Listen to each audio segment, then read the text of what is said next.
주일을 맞아요. 말씀의 제목은 욤 키푸르 대속죄라는 제목으로 레위기 16장 1절부터 10절의 말씀을 전할 때 오늘 주일을 맞아요. 하나님의 복과 응답과 도우심과 제사함의 역사가 있는 주일 예배 되어지기를 주의 이름으로 축원합니다. 먼저 말씀의 제목을 좀 설명하면 대속죄이고 욤 키푸르입니다. 욤이란 말은 날이고 키푸르란 말은 덮다는 겁니다. 죄를 덮는 날, 그것도 대자가 붙여서 대속죄의 날이 바로 무엇일까? 왜 이 말씀을 전하냐면 가을에 이스라엘 명절의 절기를 지키는데 다 예수님을 상징적으로 드러나는데 가을에 신년을 맞아 나팔절을 지키고 7월 1일 날 그리고 7월 17일 날 열흘 만에 대속죄를 지키고 7월 15일 날 수장절 추수감사절을 지키는 것이 이렇게 연결되어져 있습니다. 그래서 나팔절을 알고 더 나아가 대속죄를 알 때 진정한 한 해의 수장절을 추수감사절을 우리가 할 수 있기 때문에 우리가 하나님 앞에 매년 들어오는 추수감사절 그냥 의미 없이 지나갈 수 없다고 생각되어집니다. 이 땅의 크리스찬들을 보면 지식적 크리스찬이 있습니다. 알기만 연장같이 알지만 행함이 없는 죽은 그런 그리스도인이 있고 맹목적 그리스도인도 있고 더 나아가 동화되어서 변질된 그리스도인이 있고 진짜 주님이 원하신 그리스도인이 있다면 변화된 그리스도인이요 성숙한 그리스도인이요 제자로 살아가는 그리스도인이 되어져야 됩니다. 그래서 오늘 속죄만 말씀드리는 게 아니라 변화된 그리스도인이 되어야겠다라고 우리가 알아야 될 것이고 더 나아가 우리가 속죄에 대해서 말하면서 이런 질문을 합니다. 어떤 질문을 나 같은 죄인이 용서함 받을 수 있을까요? 나 같은 못된 죄인이 용서함 받을 수 있을까요? 내가 어쩌기 없는데요? 내가 뭔가 잘한 게 없는데요? 그런 그 한 분을 제가 간증을 통해서 어떤 죄까지 용서함 받는 것을 소개하기를 원합니다. 그 사람은 바로 살인마 고재범이라는 사람입니다. 1963년에 6명을 도끼로 한 가족을 다 죽였습니다. 그 사람은 군인이었는데 애인에게 가서 얼굴을 보려고 중령집에 가서 신발을 몰래 훔쳐왔습니다. 그것이 발각돼서 6개월 동안 감옥에 갈 수밖에 없는 일이 벌어집니다. 그러자 마음의 원한을 풀어가지고 이 중령집에 찾아갔습니다. 밤에 가서 4.5씩 도끼로 6식구를 다 죽여버렸습니다. 불사 그런데 그 중령은 다른 데로 전령을 받았고 죄도 없고 아무것도 연관이 없는 6명을 죽이고 말아서 판사가 이 사람 진짜 나쁘다 그래서 사형수가 되었습니다. 그 사형수가 돼서 절망이 가득 차 있을 때 그러나 그 사람에게는 하나님의 자비가 찾아오기 시작했습니다. 한 사람은 옆에 있는 안국설 목사님이 이 숨은 기사를 보고 이 사람에게 전도해야겠다 라는 사랑의 불씨가 살아나서 기도하기 시작했고 계속 접근하기 시작했고 더 나아가 이인수 대령이 적극적으로 도와줌으로 말미암아 어느 날 이상한 일이 벌어집니다. 입에서 이상한 소리가 자꾸 나와요. 절제 못하는 소리가 나오는데 성경의 용어로 보면 방언이었더라 라고 말하는 것이 그 사람이 이런 경험을 하게 됩니다. 그 이후로부터 그가 성경을 읽기 시작하는데 1도, 2도, 3도, 4도, 5도 하다가 대성통곡합니다. 주 예수 사랑이 놀랍다. 나 같은 죄인도 속죄함을 받을 수가 있구나 라는 것을 깨달아지는 순간에 대성통곡했습니다. 그리고 나서 내가 무엇을 해야 될까요? 이 감옥에서 사형수가 할 일이 뭘까요? 그랬더니 할 일이 있더라고요. 감옥 안에 있는 사람들에게 기쁨의 소식을 증거하는 것. 나 같은 살인마도 예수님이 용서함을 줄 수가 있다. 그래서 한 1800명을 감옥에서 전도합니다. 그리고 세월이 흘러서 결국 이 사람이 어떻게 합니까? 사형장으로 이슬처럼 사라질 때가 됐는데 그가 마지막 사형을 집행하는 군인들에게 부탁합니다. 제가 찬양하다가 웃을 때 10명의 군인들이 총을 쏘는데 마지막 사형당하기를 원합니다. 찬양 부르면서 얼굴이 환하게 하면서 천국에 간 사람이 고재봉이라는 사람입니다. 이런 끔찍한 일가족을 이렇게 6명을 죽였던 사람도, 살인마도 예수를 믿으니까 구원받았다는 겁니다. 이럴 수가 있을까? 이런 일이 있었을까? 우리 생각과 상식에는 안 맞습니다. 그런데 하나님의 사랑은 이런 죄도 다 용납할 수 있다는 겁니다.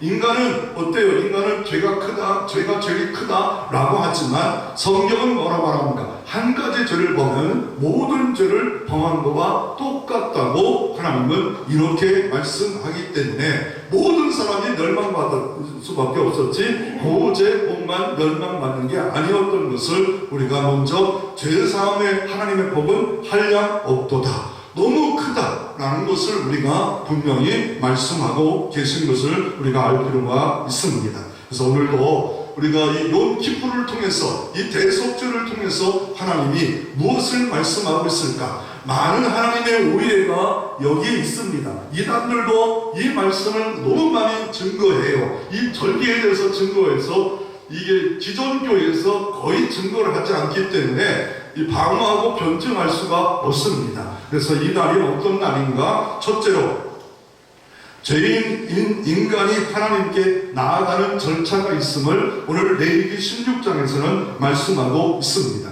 하나님께 나가는 잘못된 길이 있습니다. 잘못된 방법이 있습니다. 누가 그런 실수를 했습니까? 오늘 레위기 16장 1절에 이렇게 기록되어져 있습니다. 실수한 인물들이 기록되어 있는데 레위기 16장 1절을 본문에 아론의 두 아들이 여호와 앞에 나아가다가 죽은 후에 여호와께서 모세에게 말씀하십니다. 왜 레위기 16장을 말씀하신 배경을 말합니다. 아론의 두 아들이 죽었다는 겁니다.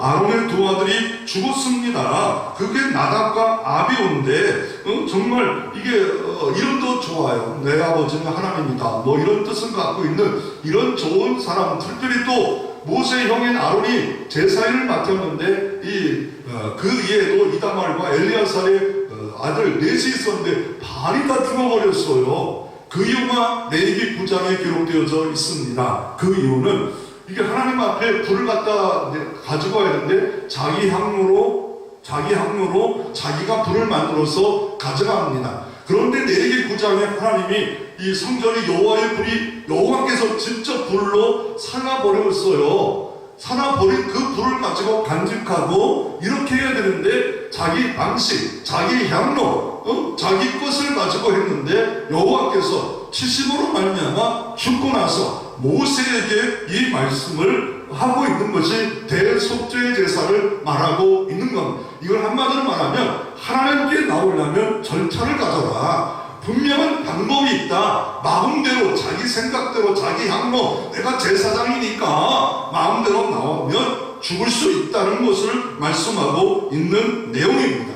다시 말씀드리면 속죄 필요 없이는 어떤 인간도 나올 수 없다.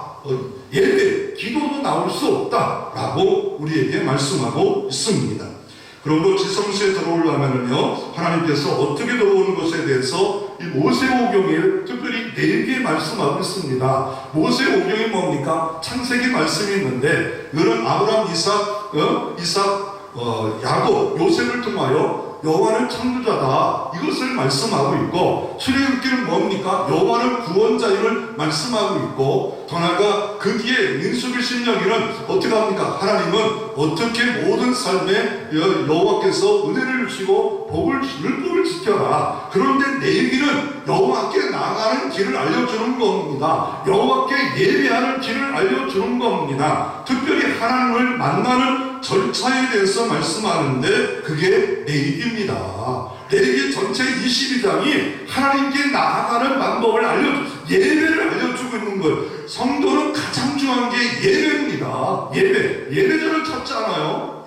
영으로 드리는 예배자를 찾지 않아요. 그래서 이 다른 그 성경은 어떻습니까? 창세기, 출애굽기는 과거나 또한 조금 가까운 과거나 또 민수기나 신명기는 미래나 먼 미래나 이렇게 말하지만 예배는 현재입니다.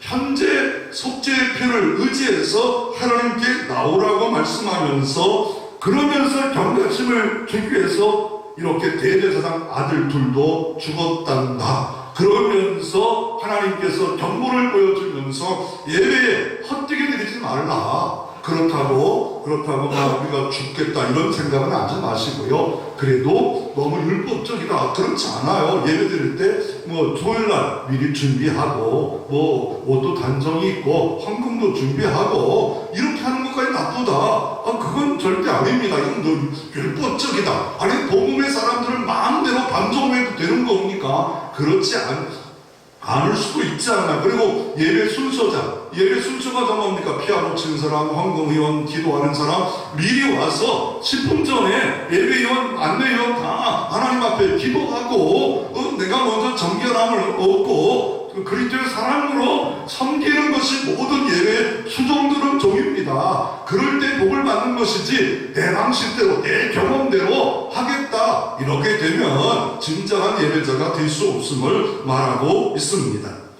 그런데 이거를 이렇게 그림으로 말하면은요, 아니 몇 가지 질문이 던져요. 아니 왜 수송아지 피를 흘려야 될까? 그것도 왜 7번 뿌려야 될까? 왜 뿌립니까? 그 이유가 아니 그럼 또 염소의 피를 왜 뿌립니까? 하나는 대제사장과 가족들을 먼저 정함을 얻어야 돼요. 먼저. 그리고 나서 어떻습니까? 두 번째는 모든 민족의 죄를 염소의 피로 뿌립니다. 또 하나 더 나가서 절차를 보면 무슨 절차가 있냐면요, 12절 13절 말씀해 보면 이 분향달을 향로를 가지고 들어가래요. 향로에다가 뭐 그것도 2손에 채워 그리고 향기로운 향을 담아 먼저 1벌을 가져가래요. 그 이유는 그 향이 하나님이 계신 이 속죄소를 덮어나는 거예요. 하나님을 함부로 보는 인간은 누구든지 다 죽을 수밖에 없기에 향을 먼저 쫙 피워라 라고 말씀하고 계신 것을 볼 수가 있습니다.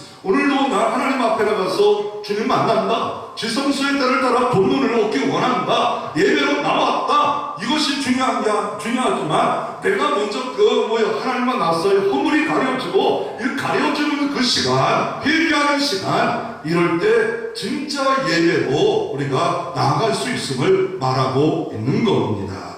그리고 아니 아세살의 이 염소에게 왜 염소 한 마리는 잡고 한 마리는 또 광야로 보내는데 다른 때의 양과 염소는 한 손으로 오른손으로 합니다. 손은 2손으로 하지만 여기는 꼭 2손으로 다른 데와 달라요. 여기는 이거는 2손으로 안수할지니 성경에 레위기 16장에 말씀하고 있어요. 제가 지금 말씀드리는 거는 이 레위기 16장의 절차에 너무 많아요. 50가지를 알아야 되는데 다 말하면 여러분 머리가 너무 복잡해요. 가장 중요한 것만 말하고 있는 겁니다. 그리고 이거를 광야 가서 왜 아사슬 염소를 떨어뜨립니까? 그것이 왜 예수님이 십자가에 2손과 2발에 못 박혀서 피 흘린 것 사건과 어떤 예표고요? 그림자입니까?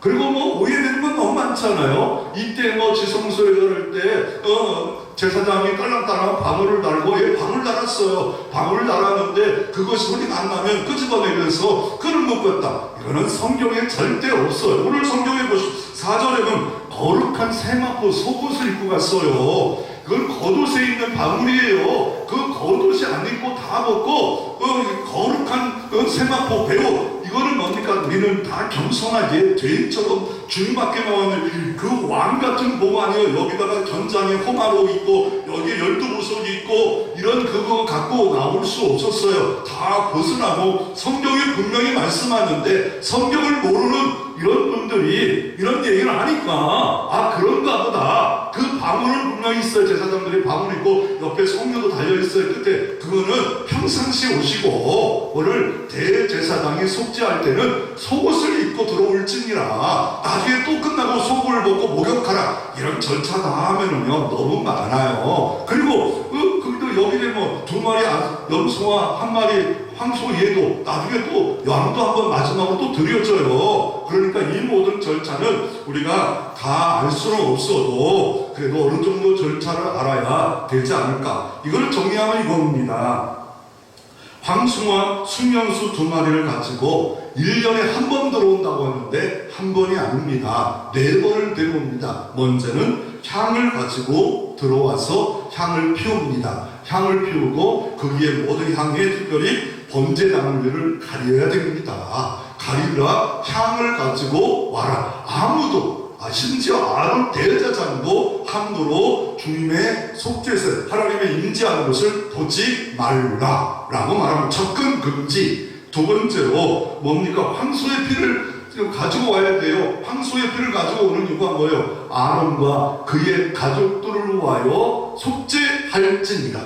예배 집례자도 속죄하라는 거예요. 회개하라는 거예요. 속죄 먼저 하라는 거. 먼저 정하고 거룩하게 덧입어라. 그래서 예배 전에 어떤 기도합니까? 주님, 주님의 피로 덮으소서. 내가 내 모습 갖고 내 허물 갖고 가면 나는 죄인입니다. 냄새납니다. 곽필근도 인간이고 나도 인간입니다. 그래서 덮어 주시옵소서. 이렇게 황소의 피를 예배 집례자의 대표적 아론이 그 가족들을 위해서 먼저 할지. 이거 도마들과 아론만을 위해서 하는 겁니다. 그리고 나서 어떻게 합니까? 염소의 피를 뿌립니다. 일반 백성들의 모든 죄를 1년에 한 번, 딱 한 번 이걸 가지고 와서 모든 죄가 모든 허물이 속죄하는 날이 대속죄일입니다. 마지막 들어가서 뭡니까? 향을 제거하고 부삭과 죄를 가지고 오는 일로 통해서 지성소에 들어가는 일은 끝납니다. 지성소에 만약에 이 커튼을 바꾼다, 그날밖에 바꿀 수 있는 날이 없어요. 다른 날 바꾸지 못합니다. 이날에 이 모든 일을 하고, 그리고 지성소는 대사장이 이날 하루만 들어가고요. 그리고 세마포 옷을 입기 때문에 아까 오해되는 부분은 없다라고 말하고 있고요. 특별히 대사장이 대속죄일날 절차에 대해서 이렇게 잘못된 것이 있다면 또한 뭐가 있냐면요, 피를 뿌려요. 피를 뿌리는데 황소의 피도 있고요, 염소의 피도 있고요. 그 피를 다 합치면은요 48번입니다. 위로 한 번, 밑으로 7번. 그래서 그 이유는 모든 것이 위로부터 시작되고 나머지는 아래에 속한다. 그 장소는 바로 법궤 위에 시문소 위에 희장에 또 시문소에 또 염소의 피를 갖고 희장과 금양단 이 범죄단의 피를 8번씩 뿌림으로 48번의 피를 뿌려야 된다라고 말하고 있습니다. 그러면 현재 성전이 없잖아요. 성전이 누가 갖고 있어요? 이슬람들이 이슬람 사원을 갖고 있는 성전이 없는 이때는 이런 절기를 어떻게, 가을 절기를 어떻게 지킵니까? 못 지킵니다. 그러나 이스라엘 나라 이때 가면 지금 우리나라와 3개월 차이에요. 그러니까 7월 2일이 나팔절이고 7월 10일이 대속죄일이고 7월 15일이나 20일 정도가 수장절인데 이때쯤 가면은요, 이 지키기면은 이날에는 이 대속죄라는 거리에 아무 사람이 없는 게라 차가 없어요. 사람은 다녀요. 애들은 차가 없기에 자전거 타고 다니는 날, 그날이 바로 대속죄일이고 이날은 성경이 정한 금식의 날이에요. 아무것도 먹을 수 없고 화장품도 안 바르고 오락도 하지 않는 날, 대속죄일날, 하나님의 심판을 받으셔서 온전히 구원받은 것을 확증하는 날이 이날입니다. 이날. 그래서 이 사람들은 지금 어떻게 지키냐면요, 이 집례자가 어떻게 하냐면요, 하얀 옷을 입고 여기다가 태피리를 감습니다. 왼쪽에다가 7번 가고 여기다가 상자가 있지요. 신명기서 6장 5절 6절에 뭐라 말씀? 세마 이스라엘아 들으라. 하나님 사랑하고 이웃을 사랑하라. 유일하신 하나님. 이걸 늘 갖고 다니잖아요. 여기다가 태피리라는 것을 여기다가 이마에다가 이렇게 상자를 갖고, 왜 왼쪽이냐고, 왜 오른쪽에 대야지. 좀 많은 사람은 그렇게 말했어요. 왜? 심장이 가까워서 이것만은 왼쪽에 하고 있다라고 그들은 그렇게 해석하고 있습니다. 이걸 테필리나 하는데 성경에 메두자 테필리 성경에 한 번 이렇게 등장해요. 이게 테필리라는 것이 있는데 이것을 입고 어떻게 해요? 내가 용서함 받기를 원합니다. 그럴 때는 지금은 양을 잡고 염소를 잡지 않고 하얀 닭을 잡아서 위에서 9번을 돌리고 이렇게 속해졌다라고 말을 한답니다. 그건 이스라엘 지금 현재 풍습이에요. 그럼 우리도 닭 잡아야 되는가요?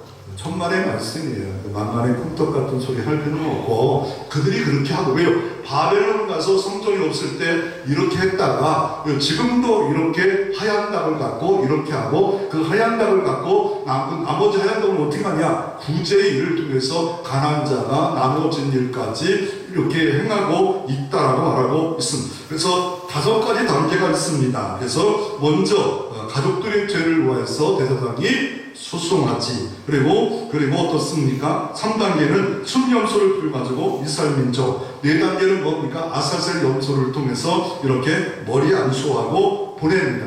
근데 이 머리 안수가 한 마리 순염소를 안 해요. 이 순염소를 두 수를 안수해요.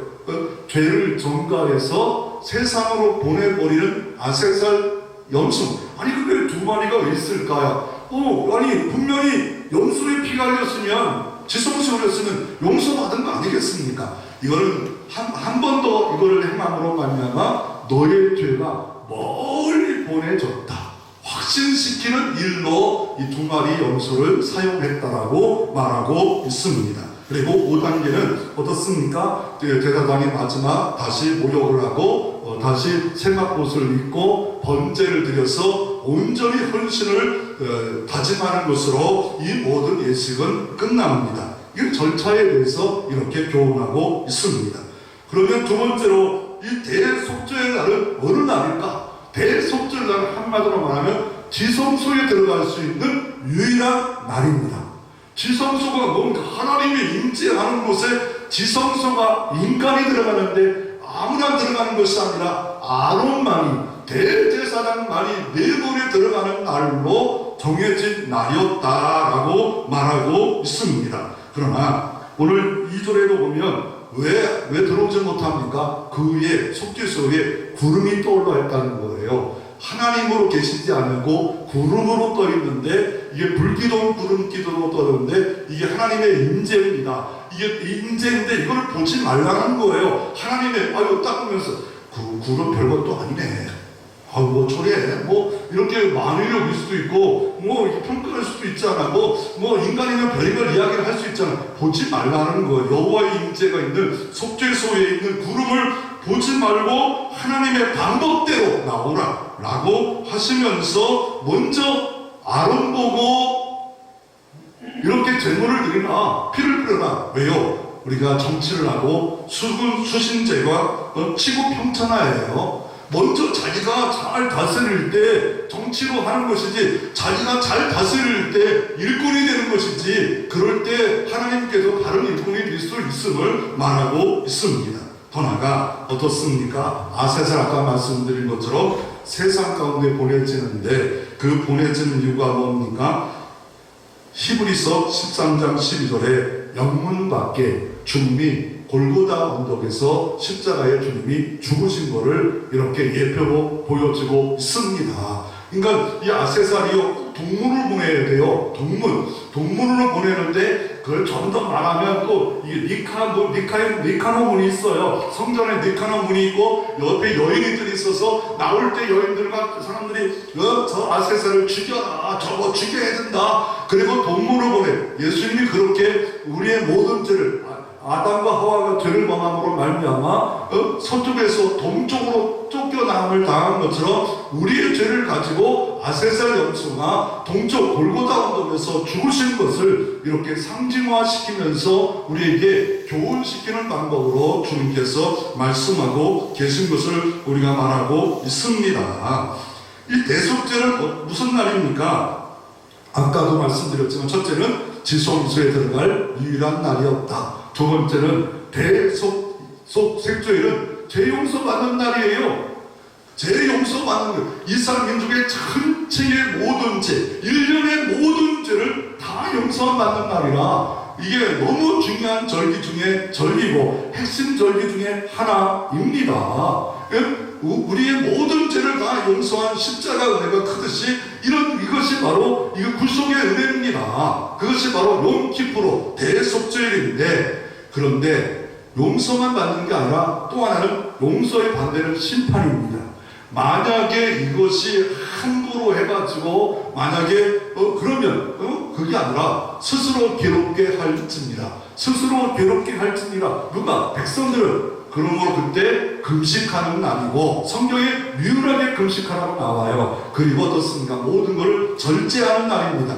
그런데 지금 이스라엘 사람들은 이날을 어떻게 하는 거예요? 목욕을 하고 더 나아가 막 남자들은 책찍으로 자기를 때려요. 이게 중세 교회사 보면 책찍으로 자기를 때리는 금욕적인 일들이 있잖아요. 속죄한 학교에서. 이런 잘못된 해석입니다. 타락적 해석입니다. 복음을 아는데 막 때려야만이 된다. 자, 절제는 있어야지요. 그러나 그것이 아닌 금욕적 이런 자학은 문제가 있습니다. 그리고 그날은 왜 합니까? 모세가 십계명을 받았다가 타락하고 다시 40일 만에 십계명을 받았기 때문에 40일 동안 한 끼 정도 금식하면서 준비하는 날이 대속죄일입니다. 그러다가 30일 동안 철저히 준비하다가 그래도 안 되니까 뭐가 있냐면요, 나팔절이 있어요. 7월 1일 날 나팔절, 우리나라 10월 1일이죠. 그리고 열흘 후에 대속절인데 그날에 어떤 일이 벌어지냐면요, 나팔을 100번을 불어요. 나팔을 양각 나팔로 뿌뿌뿌뿌뿌뿌 막 이렇게 부는데 그 방법이 어떻게 부냐면요, 길게 부는 거 특기야, 짧게 부는 시바리, 또 끊어서 부르는 거 이렇게 해가지고 트루와, 그래가지고 이게 섞여서 100번을 불어요. 100번 양각 나팔 이걸 불어요. 그래서 이제 열흘 남았다는 거예요. 그러니까 나팔절은 뭐예요? 새로운 날이 왔다, 신년이 왔다는 거예요. 새해가 됐다. 그런데 진짜 새해는 뭐예요? 주님이 오시는 대속죄하는 날이 진짜 새해다. 그리고 나서 며칠 지나서 뭐가 있어요? 주님과의 영적으로 결혼잔치, 혼인잔치, 온전한 영적으로 추수해서 감사를 드리는 그날, 바로 수장절. 그런데 이단들은 뭐예요? 자기 교조만이 이 수장절에 들어갈 수 있고 자기들이 추수꾼이래요. 추수꾼이 왜 잘못됐냐? 왜 그들은 자기들이 14만 4천 명에 들어간 이 안에 들어간 사람이 수장절에 들어올 수 있다. 자기 교조를 믿어야 된다. 이게 잘못됐다는 거예요. 오직 예수만이 길입니다. 오직 예수 그리스도만이 그 구원의 길입니다.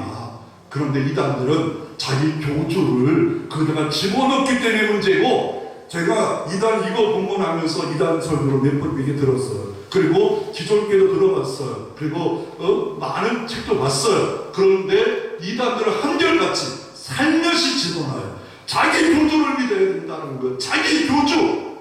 여러분, 예수 위에는 죄사함이 없습니다. 그러므로 대제사장의 실체는 예수 그리스도입니다. 왜냐하면 대제사장은 하나님의 임명된 자고 예표로 그림자로 일을 하실 뿐입니다. 임명받은 자가 하는 겁니다. 임명받은 자가 일을 하는 겁니다. 자기가 맡겨진 일이 있는데 모세가 아니라 아론이 일을 하라라고 말하는데, 왜 오늘 본문은 2절에 보면 모세에게 이런 말을 합니까? 왜요? 아론이요, 하나님 앞에 이게 속죄제를 드리고 이 나머지 가고 제사는 먹을 다 태워버렸어요. 자기 아들이 죽으니까 이게 부정했다는 생각 가운데 모세가 물어봐요. 내리 9장 10절에 왜 태웠냐? 그리고 이 후에 이 말씀했는데, 지금 만약에 이런 제사를 말하면요, 아론은 막 마음에 해일이 일어나요. 내 아들도 죽여놓고 내 아들도 죽여놓고 인간이라. 그러니까 모세에게 네 형 아론에게 이 일을 가르쳐줘라. 실제로는 아론이 할 일입니다. 그래서 이 땅에 예수 위에 구원자가 있다. 공자, 그 유명한 똑똑한 공자가 이런 말을 했습니다. 하늘을 향해 지은 죄는 어떻게 용서할 받는 길이 없다고 공자가 말을 했고, 부처가 뭘 말했냐면요, 그 사람이 원래 이름이 시타르타 고타마예요. 성이 고타마고 시타르타가 이름이에요. 시타르타 고르마가 이 석가모니 몰라요? 이런 말을 했어요. 업보 중생 제도 물론 이 땅의 모든 제도를 통해서 죄에 용서할 길이 없다는 거예요. 그런데 예수 그리스도만이, 주님 말씀합니다, 다 용서할 수 있다. 그게 대속죄일에 이스라엘 민족과 믿는 택한 자들에게 하나님이 보여주고 있는 겁니다. 이 대속죄를 가장 요약한 히브리서 말씀이 있는데, 이 요약한 말씀이 이게 그 대제사장과 이 대속죄를 이 경고를 실제로 그림자를 실제로 말씀한 게 히브리서 9장 11절 12절입니다.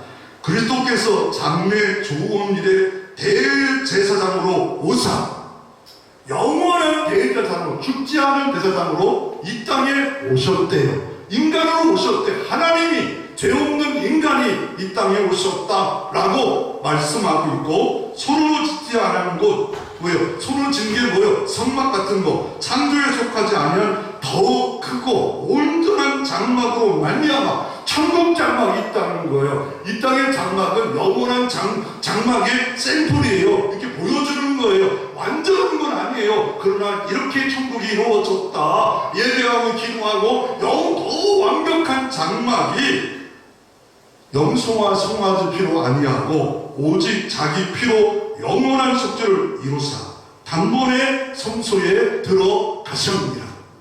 예수 그리스도만이 단번에 들어가셨대. 자기 몸이 찢어짐으로 다 이루었다, 다 갚았다, 텐테레스타에 단번에 영원히 완전히 완벽하게 어떤 인간 도움 필요 없어. 여러분의 행위 필요 없습니다. 믿으시기를 바랍니다. 믿습니까? 예수만이 영원히 완전히 단번에 우리 죄를 위하여 죽으셨습니다. 이게 복음입니다. 이게 기쁨의 소식입니다. 이 속죄에 대해서 처음 듣는 분도 있어요. 속죄하는 뭘 속죄하는가? 이거를 시청각적 용어로, 오늘도 다 이게 레위기 말씀이 시청각적으로 이렇게 우리에게 보여줘서 이스라엘은요, 초등학교 1학년 때부터 학교 가면 이걸 가르쳐요. 이게 어렵다고 하지만 레위기 말씀은 초등학생들이 유대인들은 배우는 건데, 이거를 다른 말로 말하면요, 속죄라는 것은 보증서입니다. 물건을 사잖아요. 물건 사면 보증서 줘요. 그게 뭐예요? 보증서라는 게 뭐예요? 이거 잘못되면 변상해 주겠다는 거예요. 우리의 구속의 보증서는 뭐예요? 로마서 5장에 보면 우리가 죄인이었을 때, 연약할 때 하나님이 십자가에 죽으심으로 말미암아 사랑을 확증하였느니라. 십자가가 사랑의 확증서라는 거예요. 보증서라는 거예요. 내 공로로 가는 게 아니라 예수님이 골고다 언덕의 영문 밖에서 내 죄 때문에 단번에 영원히 완벽하게 죽으셨다는 보증서. 예수 십자가고 사흘 만에 부활을 이루어서 확증하는 역사가 부활입니다. 더 나아가 뭡니까? 백신 이 시대가 유명하잖아요. 코로나 때 백신 하잖아요. 병균을 죽일 수 있는 백신이 있는데, 영적 백신, 죄를 이긴 백신은 예수 그리스도밖에 없습니다. 다른 것은 갖다가 집어넣으면 이단입니다. 예수 이름 이외에는 아무것도 없습니다. 아멘? 믿습니까? 그래서 그 소리 하면, 야, 집에 가. 다시는 오지 마. 먼지를 털는데 갈 때 털지 말고 옷을 이렇게 털어야 돼. 기분 나쁘지 않아요? 소금을 뿌리지 말고. 그리고 천국의 암호명입니다. 만약에 천국에 가서, 만약에 여러분 왜 천국 와야 되느냐? 지옥을 왜 가지 않느냐? 뭘 암호를 대라. 그러면 뭐를? 내가 직분인 거였습니다. 그 소용없어요. 아버지가 목사였습니다. 소용없어요. 저는 아무 공로 없지만 나의 죄 때문에 죽으신 예수 피 믿습니다. 그럴 때 천국이 쫙 열리고 우리는 영원히 하나님이 손으로 짓지 않은 더 좋은 장막에, 영원한 장막에 다 들어갈 수 있는 특권을 벌써 우리가 가지고 있어요. 그러나 이 말을 해야 됩니다. 선포해야 됩니다. 예수 피만이 나를 죄를 덮었다. 예수 피만이 나를 구원했다. 그 피를 의지하는 순간에 하나님이 부활의 은총을 주실 것이고, 회복의 은총을 주실 것이고, 용서를 주실 것이고, 자녀의 권세가 나타날 줄로 믿으시기를 바랍니다. 그 순간에 때를 따라 돕는 내가 은혜의 보좌를 통해서 내려지는 역사가 예수 피만이 구원자입니다. 그 순간에 때를 따라 돕는 예배가 되고, 때를 따라 돕는 기도회가 될 수가 있습니다. 나는 공로 없습니다. 그리고 또 뭘 말할 수 있을까요? 당뇨가 걸리면 나중에 혈액 투석을 합니다. 그렇지 않으면 힘이 없어요. 이틀에 한 번씩 3일에 가서 피를 다 빼고 다시 새로운 피를 집어넣지 않아요. 그런데 우리는 어떻습니까? 나를 온전히 천국 갈 수 있는 피는 예수 피밖에 없습니다. 그 피는 다른 어떤 것과 지금 염소의 피로 전가시키고 어떤 인간으로 전가시킬 필요가 없습니다. 이거를 속량이라고 하고, 이거를 대속이라고 하고, 똑같은 구속이라고도, 속죄라고도 하고, 화목제물이라고, 속죄제물이라고, 속건제물이라고, 다 예수 그리스도만이 구원자임을 말하고 있는 겁니다. 이게 복음입니다. 이게 기쁨의 소식입니다. 예수 그리스도가 대속죄의 실체입니다. 영원히 단번에 주님이 죽으셨습니다. 히브리서 10장 20절에 뭐라 말합니까? 예수 그리스도가 마태복음 27장에 주님이 죽는 순간에 위에서부터 지성소를 가로막은 휘장이 찢어졌더라. 휘장은 곧 예수의 육체니라. 지성소에 누구든지 예수 피 의지하며 들어가 때를 따라 돕는 은혜와 승리와 보호와 피 흘림의 역사가, 능력이 다 나타나는 역사가 우리 가운데 있을 줄로 믿습니다. 그래서 제사를 받기 위해서도 대제사장도 속죄제사를 의지했습니다. 그리고 이스라엘민들도 속죄하기 위해서 모든 속죄제사를 의지했는데, 그런데 특별히 레위기 16절에 5번 강조한 게 뭐냐면요, 21절, 22절, 30절, 16절 보니까 모든 허물을 위하여 예수님이 죽으셨다. 모두를 강조해요. 모든 죄. 그러니까 이스라엘 민족이 1년 동안 있었던 죄, 속죄제사 중에서도 죄를 속량받았어요. 번제제사 내일자면 속죄도 됐어요. 그런데 그거 말고 또 상번제, 아침마다 되면 상번 번제기 때문에 속죄 안 됐어요. 그러나 이스라엘 민족의 죄, 내 가정의 죄, 1년에 총 많아요. 실제 예수 그리스도를 통해서 구원받는 것을 니어선 하고 있는 거예요. 니어선. 이게 구원이다. 이게 그리고 마지막 수장절을 통하여 네가 이곳에 들어갈 공로는 없다. 예수 피만이 들어갈 수 있다. 감사합니다. 감사합니다. 진짜 감사는 예수 피 의지할 때 은혜 가운데 감사가 진짜 수장절을, 추수감사를 지킨 것을 믿으시기를 바랍니다. 그래서 우리가 바르게 이 속죄제사를 알아야 되는데, 어떤 분은 이러더라고요. 어느 여자 고등학교에 절친한 친구와 함께 이렇게 친구와 함께 있는데, 절친한 친구가 같이 학교에서 있는데 옆에 있고 시험을 보는데, 절친한 친구의 한자가 뭘까? 그럴 때 답은 뭐예요? 관포지교. 그런데 생각이 안 나요. 그랬더니 불알 친구. 답을 들었더니 고등학생, 여학생이 뒤지게 혼났다는 이야기가 있어요.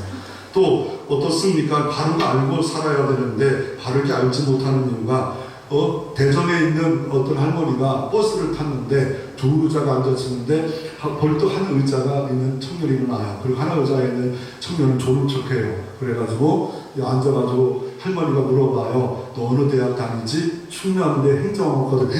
좋은 대 다니네. 아유 그래 좋아. 그랬더니 옆에 있는 사람을 이제 눈을 떠요. 그랬더니 너는 어디 다니냐? 그랬더니 한국과학기술원이에요. 카이스트 아닙니까? 그랬더니 공부 못하면 학원 다녀야 돼.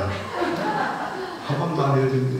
그러니까 우리가 바로 알지 않으면 이단 같은 소리를 하고 있는 겁니다. 세 번째로 오늘 본문은 우리에게 또 말씀하고 있고 꼭 붙잡아야 될 아살살 염소가 뭘까?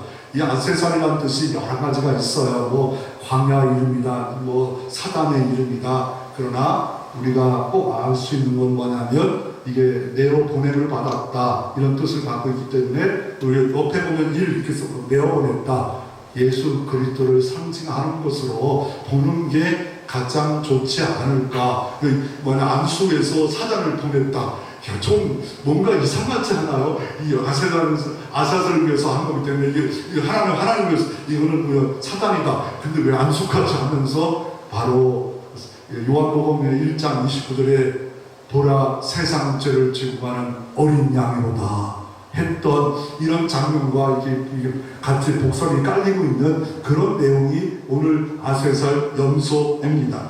이 아세살 염소에 아까도 말씀드린 대로 체중을 실어서 내가 의지하면서 내 죄가 전가됩니다. 주 손으로 이렇게 안수하고 죄를 고백하는 이 염소가 이사야 53년 찔리고 매맞고 내가 마음을 얻고 상함을 얻으면 내 죄와 허물 때문에 평화를 누리기 위해서 죽습니다. 그래서 정말 통한이 여기면서 죄를 고백하고요. 그리고 어떻습니까? 염소에다가 이 뿔에다가 염소 뿔에다가 아세살 위에다가 붉은 천을 묶어요. 붉은 천을 묶어가지고 내보냅니다. 이 염소를 내보내면 지가 가서 이렇게 가서 광야 가서 죽으면 좋은데 염소가 돌아왔대요.